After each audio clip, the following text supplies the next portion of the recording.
almost 40 years, nobody had stepped inside the Ashmore mansion in Savannah. At least, that's what people claimed.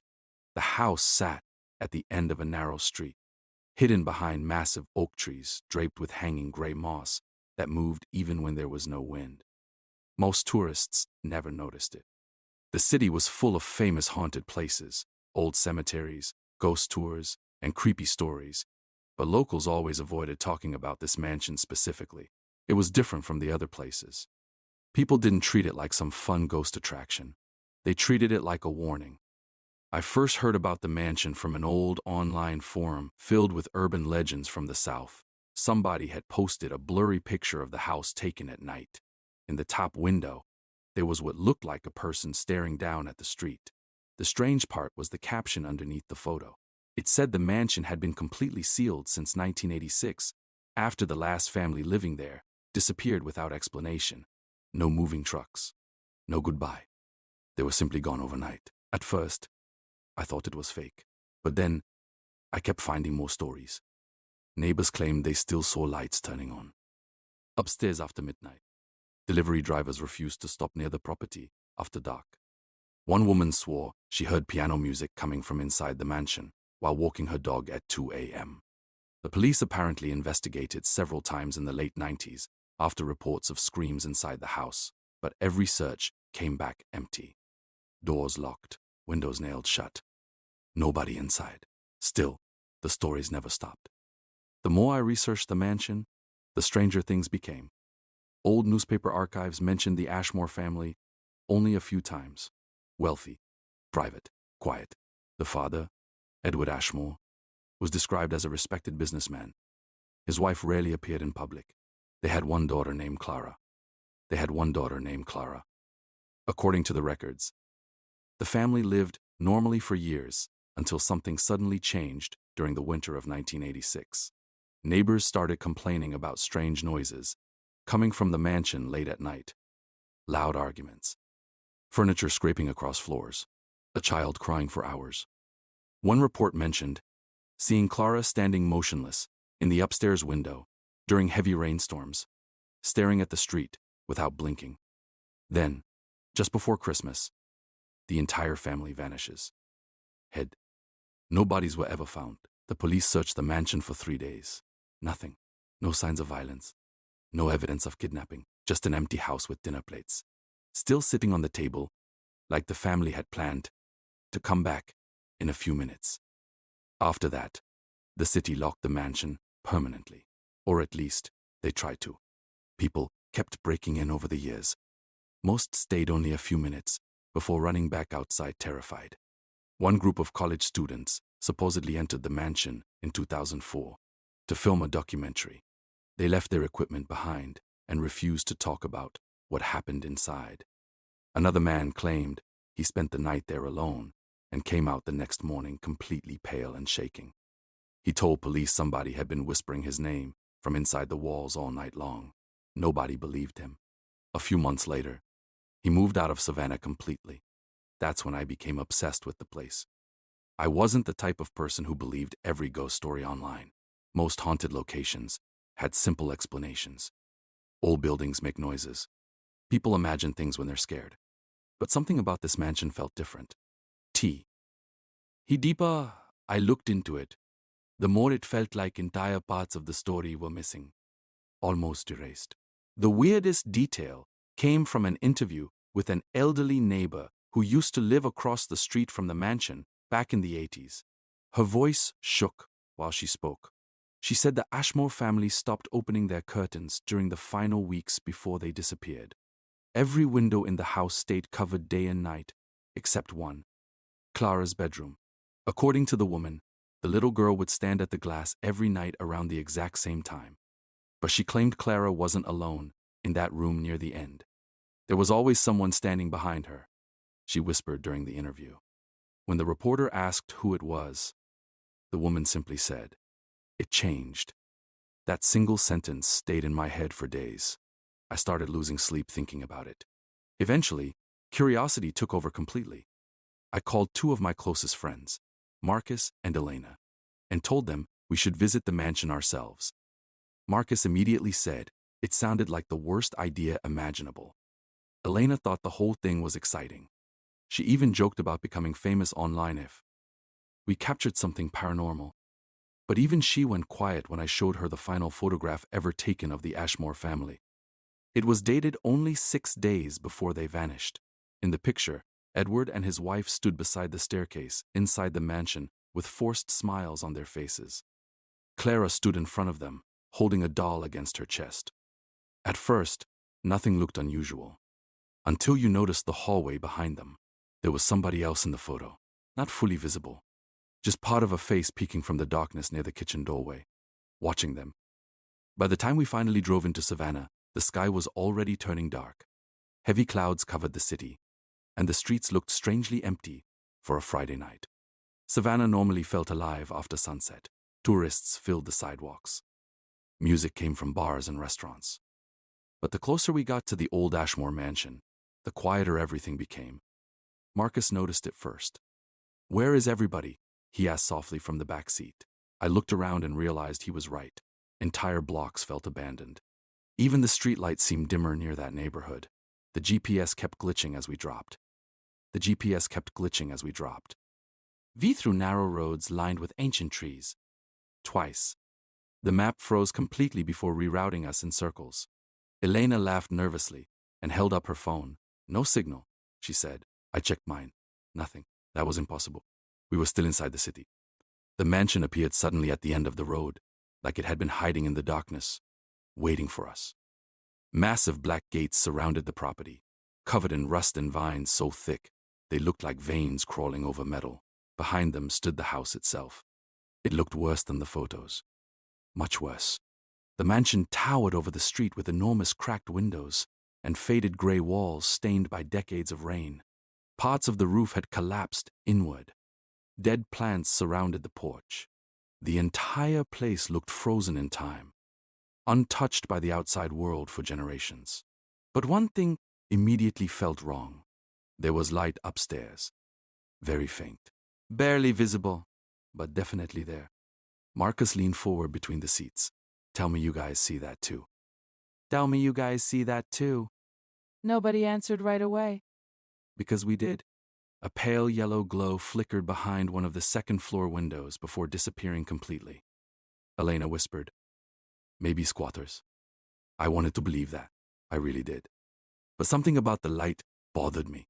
It didn't look natural. It looked old somehow, like candlelight moving slowly behind curtains. The three of us sat silently in the car, for almost a minute staring at the mansion. Then Marcus suddenly spoke again. "My uncle used to talk about this place." I looked at him through the mirror. "He never told us that." Because I thought he was crazy. His voice sounded serious now. He explained that his uncle worked as a police officer in Savannah during the late 80s. According to him, officers hated getting calls about the mansion because strange things always happened near the property. Radios stopped working. Flashlights died. One officer reportedly quit after hearing a child crying inside the empty house during a search. Marcus swallowed hard before continuing. He said they used to see someone standing in the upstairs windows at night. Elena crossed her arms. "Probably trespassers." "That's what they thought too." He paused, until they realized the figure never moved. Cold air suddenly swept through the car, even though the windows were closed. I remember looking back toward T. He mansion at that exact moment, and for 1 second, I thought I saw someone standing behind the upstairs glass. A tall figure, completely still, watching us. Then lightning flashed somewhere far away, and the window went dark again. Marcus cursed quietly. "I hate this already." We grabbed our cameras and flashlights anyway. That was the stupid part. Every instinct told us to leave. The entire neighborhood felt wrong. Silent, empty, like the city itself was avoiding the mansion. But curiosity is dangerous when fear starts mixing with adrenaline. Part of us wanted to prove the stories were fake. The front gate creaked loudly as we pushed it open. The sound echoed through the street. I immediately noticed something strange near the entrance path. The dirt looked disturbed recently. Not enough to see clear footprints, but enough to tell someone or something had moved through there not long ago. Elena noticed it too. "You said nobody's been here in years." "I know. The closer we got to the mansion, The colder the air became. I don't mean normal, nighttime cold. This felt different, heavy, damp, like stepping inside a freezer hidden underground. Halfway up the walkway, Marcus suddenly stopped moving. What? I asked. He pointed toward the second floor. The curtain in the lit window was slowly moving, not blowing, moving, like someone behind it had just let go. We all stared at it in silence. Then the light vanished again. Every part of me screamed to turn around. But Elena forced a smile and raised her camera. Okay. That was creepy. Her voice shook when she said it. The front porch groaned beneath our feet as we climbed the stairs. The wood felt weak and rotten. Long scratch marks covered the front door like somebody had dragged sharp metal across it over and over again. Marcus touched one carefully. These weren't here in the old photos. The door itself looked ancient. Dark wood. Peeling paint. Huge brass handle covered in green corrosion. And then we noticed the weirdest thing yet. The door wasn't locked, not broken open, not damaged. Just slightly cracked open like someone had left in a hurry and never came back. A horrible smell drifted from inside the mansion. Dust, mold, wet wood, and underneath all of it, something sweet, like old perfume. Elena covered her nose. God, what is that? Nobody answered. I slowly pushed the door wider. The darkness inside looked almost unnatural, swallowing the flashlight beams before they reached the far walls. Giant furniture shapes sat beneath white sheets covered in dust. A massive staircase curved upward into shadows above us. And the house was completely silent. Too silent. Too silent. No insect. No wind. Nothing. Then, from somewhere deep inside the mansion, we heard it. A piano key. Just one. Soft. Slow. Like someone had gently pressed it in the dark. The sound of that piano key echoed through the mansion like the house itself had made it. Nobody moved. Marcus stared into the darkness ahead of us with wide eyes. Tell me that was the wind. There is no wind in here, Elena whispered. She was right. The air inside the mansion felt completely still. Heavy, like every room had been sealed shut for decades. Even our breathing sounded too loud. Another piano key, pressed somewhere deeper in the house. This time it lasted longer. A slow, painful note. I forced myself to raise my flashlight higher as we stepped into the entrance hall. Dust floated through the beams like smoke. The floorboards creaked beneath every step, but something immediately felt strange about the mansion's interior. It didn't leave. Abandoned. At least not completely. Most old houses left untouched for 40 years would be destroyed inside. Furniture overturned. Walls collapsing. Layers of dust everywhere. But the Ashmore mansion looked preserved. Giant paintings still hung straight on the walls. Books remained neatly arranged on shelves. Chairs sat perfectly around tables like somebody had carefully organized everything before leaving. Marcus noticed it too. This place should look worse than this.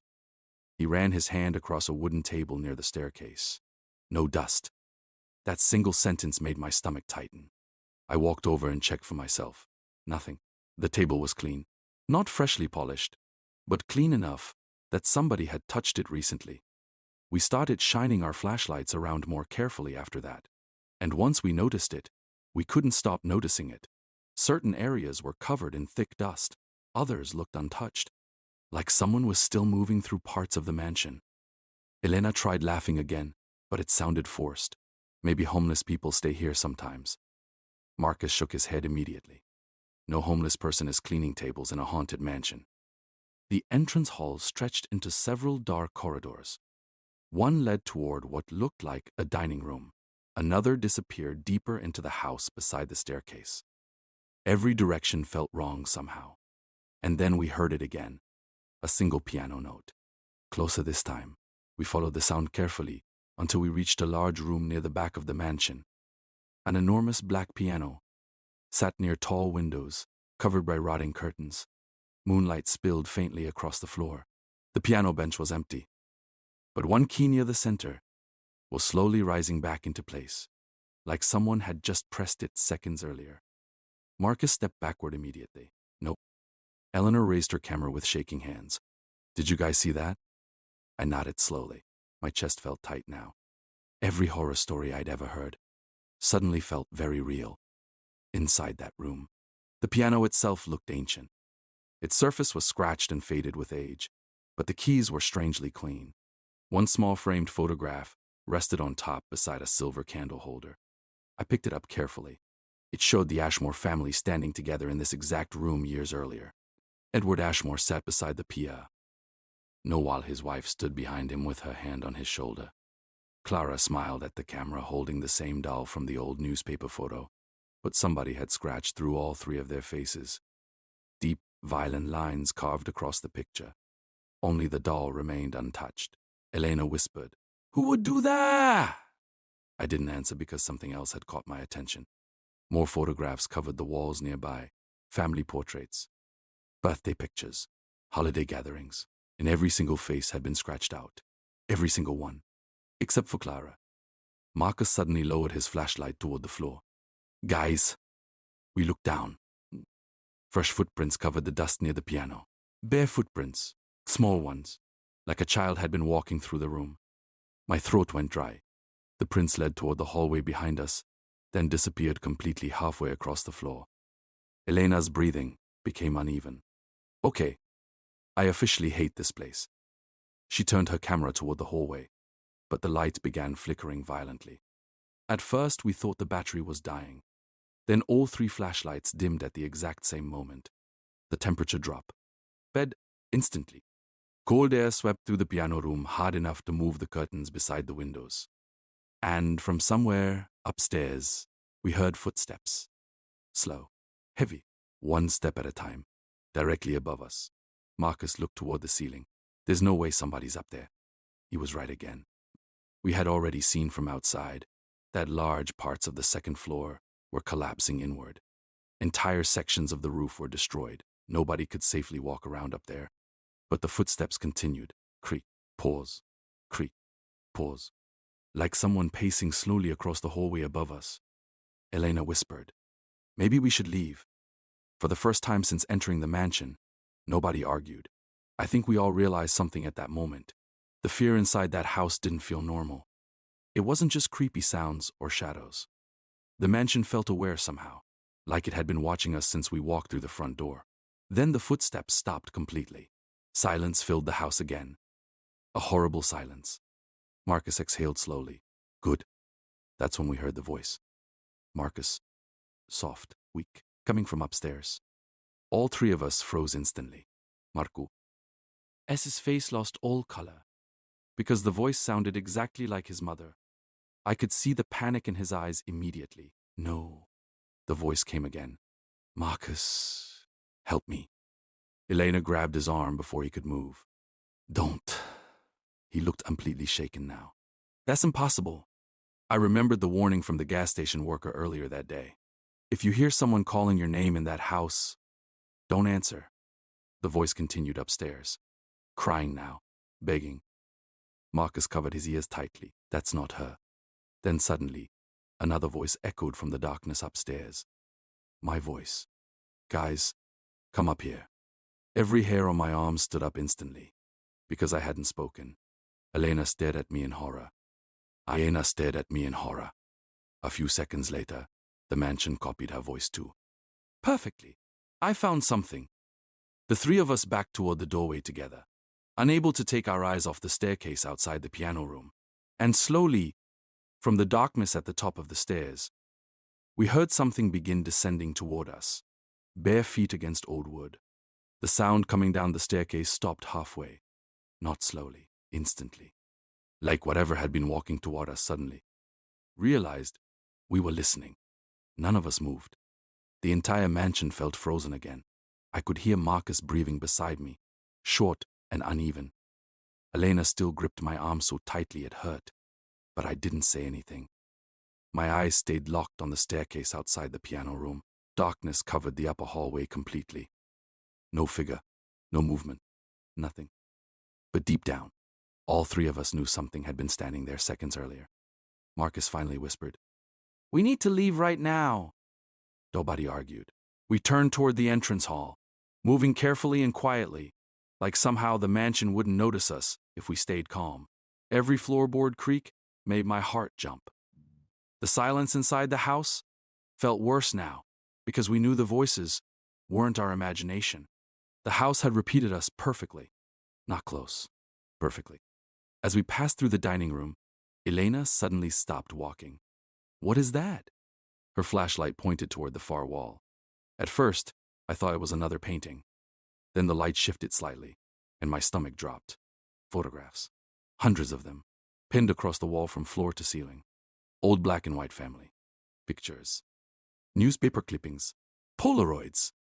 Torn photographs held together with yellowed tape. Some were so faded you could barely make out the people inside them. But every single image had one thing in common. The faces were destroyed, some scratched out violently, some burned away completely, others covered with black ink. Marcus stared at the wall in disbelief. Who did this? I walked closer slowly. The deeper my flashlight moved across the photographs, the worse they became. Family gatherings, weddings, birthday parties, smiling people standing beside the mansion over different decades, all ruined, all erased, except for one face, a little girl, Clara Ashmore. Her face appeared untouched in every photograph where she was present, clean, preserved, almost protected. And then Elena noticed something even stranger. These aren't all the same family. She was right. The photographs showed completely different people across different years, different clothes, different time periods. Some images looked modern, others looked over 50 years old. But they had all been pinned onto this wall together inside the mansion, like some kind of collection. Like some kind of collection. Marcus stepped closer to one of the newer photographs near the center. His expression changed immediately. Guys, I turned my flashlight toward the picture and felt my chest tighten. It was a photo of 3 college students standing outside the mansion at night, smiling at the camera. One of them held ghost hunting equipment. The timestamp at the bottom said 2004. The exact same year, those students reportedly disappeared from public life after visiting the mansion. But that wasn't the worst part. Someone had scratched out 2 of the students' faces. The third face remained untouched. I stared at it for several seconds before realizing why it looked familiar. It was the old man from the gas station, the one who warned us not to answer voices inside the house. Elena looked completely pale now. Why would his picture be here? Nobody answered, because another sound interrupted us. A soft creaking noise nearby. Slowly, one of the dining room chairs beside the table began sliding backward on its own. The sound echoed horribly against the wooden floor. Marcus stepped back immediately. Nope. The chair stopped moving. Then another one shifted. And another, like invisible people. They were slowly pulling chairs away from the table, one by one. Eleanor raised her shaking camera toward them. We need to go now. But before we could move, something heavy slammed upstairs. The entire ceiling shook. Dust rained down around us. Then came running footsteps. Fast, violent, racing across the second floor, directly above our heads. Impossible footsteps, because that floor should have collapsed under any weight at all. Marcus cursed loudly. What the hell is happening in this house? The running stopped directly above the dining room. Silence again. Then, knock. One loud knock came from inside the wall beside us. We all jumped. Knock. Another one. Closer this time, like something trapped inside the walls was trying to get out. Elena backed away from the sound, nearly dropping her flashlight. Do you hear that? Knock, knock, knock. The sound traveled through the walls slowly, moving toward us from inside the mansion itself. My heartbeat felt painful now. Every instinct screamed to run, but fear had almost frozen my legs completely. Marcus suddenly pointed toward the end of the hallway. There's a room over there. A narrow wooden door, sat part. I lay open near the back of the corridor. Unlike the rest of the mansion, faint light glowed softly beneath it. Warm yellow light, the same light we'd seen upstairs from outside. Nobody wanted to go near it. I could see it on both their faces. But curiosity is dangerous when fear mixes with adrenaline. Part of your brain starts needing answers, even when survival tells you to escape. The knocking inside the walls continued behind us, slowly following. We moved toward the door, carefully. Every step felt heavier. The hallway temperature dropped lower and lower until I could actually see faint condensation leaving our mouths. The smell returned too, that strange, sweet perfume smell. Stronger now, almost overwhelming. Marcus covered his nose. God, it smells like someone dumped an entire bottle in here. The closer we got to the room, the worse the feeling became. My chest felt tight, my skin crawled, the light beneath the door flickered softly like candle flames. And then we heard humming. A woman humming, quietly inside the room. Elena froze instantly. Someone's in there. The humming stopped, complete silence. Then came a soft voice from the other side of the door. Are Clara? An old woman's voice. We? Confused. Clara, is that you? Marcus looked horrified, because the voice sounded exactly like his grandmother. I watched panic spread across his face again. The mansion wasn't copying random sounds anymore. It knew personal voices. Specific voices. The door creaked slightly wider on its own. The room beyond looked like an old bedroom frozen in time. Faded wallpaper covered the walls. A child's bed sat near the corner beside antique toys, covered in dust. And directly across from the bed stood a giant mirror covered completely by a black cloth. The humming started again softly from somewhere inside the room, but we still couldn't see anyone there. The bedroom felt colder than the rest of the mansion. Not normal cold. The kind that sinks into your chest and makes your breathing feel heavier. None of us wanted to step inside, but the strange humming kept pulling our attention deeper into the room. It sounded soft at first, almost comforting, like a mother trying to calm a child to sleep. But after a few seconds, I realized something disturbing about it. The melody never repeated correctly. Notes changed halfway through. Voice shifted. At moments, it sounded like an old woman humming. Then suddenly, it became a little girl. Then something else entirely. Like multiple people were trying to imitate the same song and failing.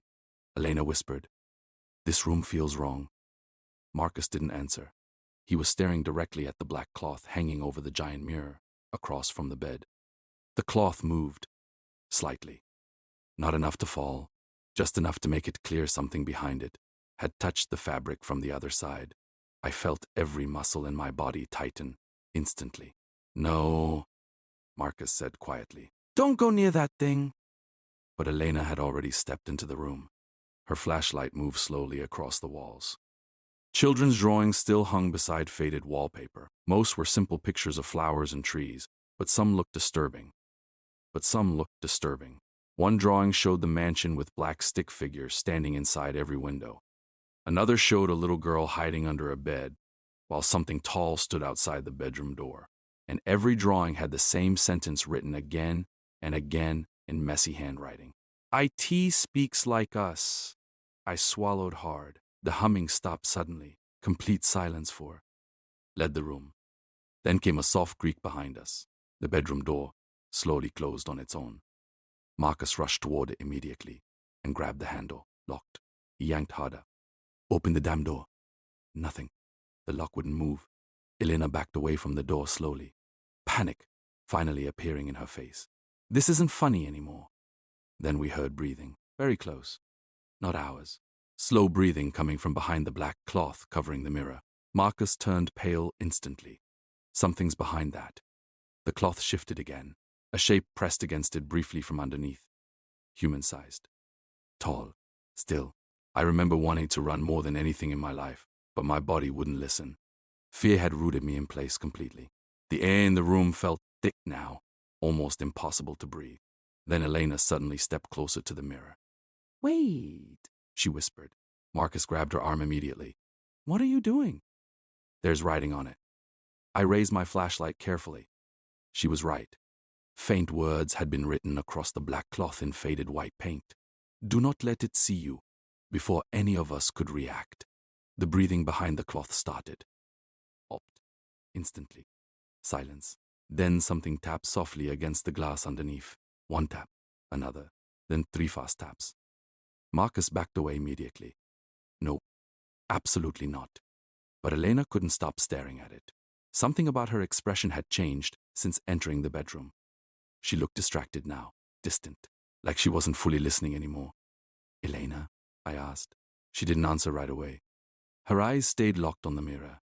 It's talking, she whispered softly. Cold panic shot through me. Wow! Marcus grabbed her shoulders. Elena, listen to me. But she barely reacted. Her face looked pale under the flashlight beam. It says it's trapped, she murmured. The room temperature dropped again. The windows began rattling violently beside the bed, even though there was no wind outside. And then the voice came. Elena, soft, gentle, coming from behind the mirror. The voice sounded exactly like her younger sister. I saw the fear hit her instantly. Elena stumbled backward. No. The voice continued. It helped me. Marcus looked horrified. Don't answer it. But the thing behind the mirror kept speaking in her sister's voice perfectly, crying now, begging. Elena, it hurts. Tears filled Elena's eyes immediately. That's her voice? No, it isn't, I snapped. But even I almost believed it. The imitation was flawless. Then suddenly, the black cloth lifted slightly at the bottom, like fingers underneath, was slowly pulling it upward from behind. I caught a glimpse of the mirror surface beneath it. Something moved inside the reflection, not in the room. Inside the mirror, a tall, dark figure standing directly behind us. I spun around instantly. Nothing there. When I looked back toward the mirror, the reflection was gone. Marcus saw it too. I could tell from his face. Oh my God, he whispered. The thing behind the mirror laughed softly, not loud, not dramatic, just quiet human laughter that somehow felt worse. Elena stepped closer again like she was hypnotized. It says Clara trapped it in there. Marcus grabbed her harder this time. Stop listening to it. But Elena suddenly jerked her arm away violently. Her entire personality felt different now. Cold, irritated. You guys don't understand, she snapped. The room went silent. Marcus stared at her. What's wrong with you? She blinked several times like she'd just woken up. What? Then her eyes slowly drifted back toward the mirror again. The cloth lifted a little higher. More tapping against the glass. And then the voice changed again. This time, it used my voice.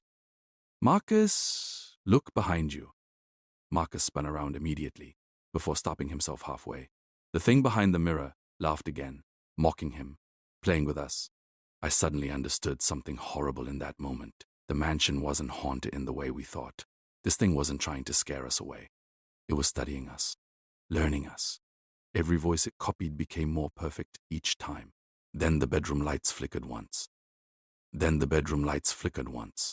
Twice. And the black cloth suddenly dropped completely off the mirror.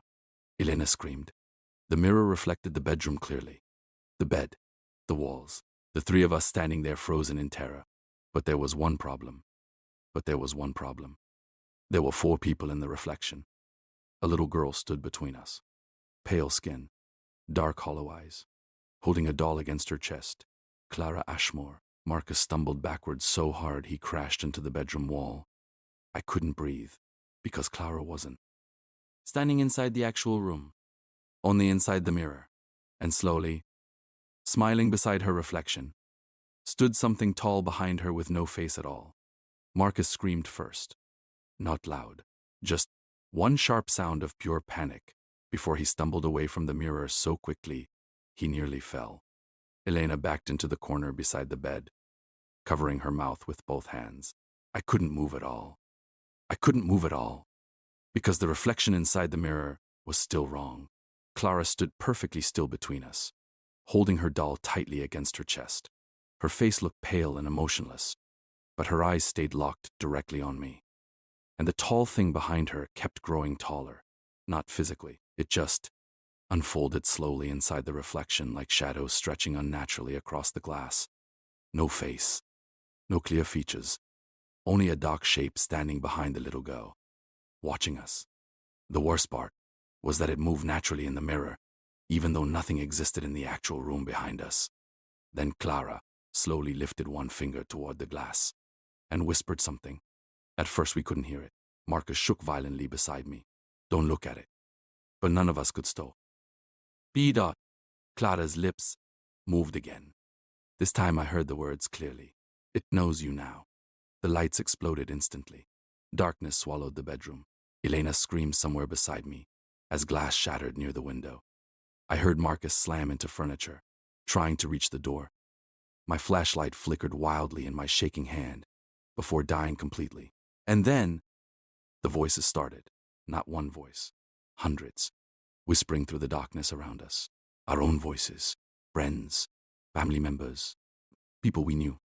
Every direction filled with familiar voices speaking over one another in horrible, overlapping whispers. Help me. Don't leave me behind you. Open the door. I pressed my hands over my ears, but it didn't help. The voices sounded too close, like they were speaking directly beside my head. Then suddenly, everything stopped. Complete silence. My flashlight flickered weakly back on. The mirror was covered again. The black cloth hung perfectly still across it like nothing had happened. But Elena was gone. Marcus looked around frantically. Elena? No answer. The bedroom door stood open now. Wide open. Neither of us remembered it unlocking. Elena. Marcus shouted again. Only silence answered him. Then we heard footsteps running somewhere deeper in the mansion. Fast. Bare feet against wood. Marcus immediately bolted into the hallway. I followed without thinking, my heartbeat pounding so hard, it hurt. The mansion felt different now. Warmer, somehow. More awake. The hallway lights had changed too. Somehow candles were burning along the walls now. Real candles. Their flames flickered softly in old brass holders that definitely hadn't been lit earlier. Marcus stopped suddenly near the staircase. Where did those come from? I didn't answer, because something worse caught my attention. The mansion no longer looked abandoned. The wallpaper appeared cleaner now. Furniture stood neatly arranged. Dust was gone from the floors. It looked like the house had stepped backward in time around us. Then we heard Elena laughing softly somewhere downstairs. Marcus ran toward the sound immediately. Wait! I shouted, but he was already moving. We reached the first floor seconds later and froze completely. The dining room was lit by candlelight. Dinner plates covered the table. Fresh food sat steaming in silver trays. And seated around the table were people. At first glance, they looked normal. A wealthy family dressed in old-fashioned clothes. But none of them moved. They simply sat there silently, with their heads lowered toward their plates. Marcus whispered, "What the hell?" Then one of them slowly looked up. Edward Ashmore. Exactly like the old photographs. His eyes locked onto us, and he smiled, not naturally, too wide, like someone imitating a smile without understanding it. One by one, the others at the table lifted their heads too. Clara, her mother, strangers we didn't recognize. All smiling the same way. Their eyes looked empty, dead. Then Elena stepped into the dining room from the kitchen doorway. At first, relief hit me instantly, but something about her felt wrong immediately.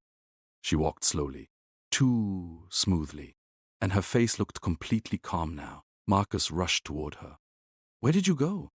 She stared at him silently for several seconds before answering. "I found them." Her voice sounded slightly off, almost perfect, but not completely, like someone copying her speech patterns from memory. Marcus grabbed her shoulders. "Elena, we need to leave right now." She tilted her head slowly. "Why?" Every alarm in my body went off instantly. That wasn't Elena. Or at least, not fully. The people sitting around the table began humming softly together. The same broken melody from the bedroom. The same broken melody from the bedroom. Marcus stepped backward away from Elena. "Carefully now. You're scaring me." She smiled. It's the exact same unnatural smile as the others. Then, suddenly all the lights in the dining room went out except one candle near the center of the table.